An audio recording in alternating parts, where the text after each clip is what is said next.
Hi అందరికీ! New year special chocolate రెసిపీని చూసేద్దామా? అచ్చంగా మనం బయట కొనుక్కొని తిన్నట్టే ఉంటుందండి. టేస్ట్ కూడా చాలా చాలా బావుంటుంది. ముందుగా మిక్సింగ్ బౌల్‌లో 2-3 టేబుల్ స్పూన్ల బటర్‌ని కరిగించుకొని దీంట్లోకి వేసుకోండి. అలాగే అరకప్పు షుగర్ పౌడర్‌ని వేసుకొని షుగర్ అంతా కూడా పూర్తిగా కరిగేంత వరకు బాగా మిక్స్ చేసేసుకోవాలి. దీంట్లోనే ఒక టేబుల్ స్పూన్ మిల్క్ పౌడర్, అలాగే షుగర్ పౌడర్ ఎంతైతే తీసుకున్నామో అంత క్వాంటిటీగా కోకో పౌడర్‌ని వేసుకోండి. ఎక్కడా కూడా పిండిముద్దలు లేకుండా సాఫ్ట్‌గా, సిల్కీ స్మూత్‌గా అయ్యేంత వరకు బాగా బీట్ చేసుకుంటూ మిక్స్ చేసేసుకోండి.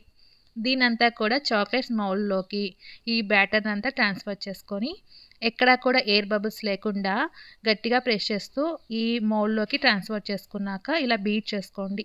తర్వాత ఫ్రిడ్జ్‌లో ఒక 2 గంటల పాటు పెట్టేసేసుకుంటే ఎంతో టేస్టీగా ఉండే చాక్లెట్ రెసిపీ రెడీ అయిపోతుందండి. చాలా తక్కువ ఇంగ్రీడియెంట్స్‌తోనే ఈ చాక్లెట్ రెసిపీ తయారు చేసుకున్నాం కదా! ఇంకెందుకు ఆలస్యం, మీరు కూడా సింపుల్‌గా ట్రై చేసి ఎలా వచ్చిందో కామెంట్ చేయండి.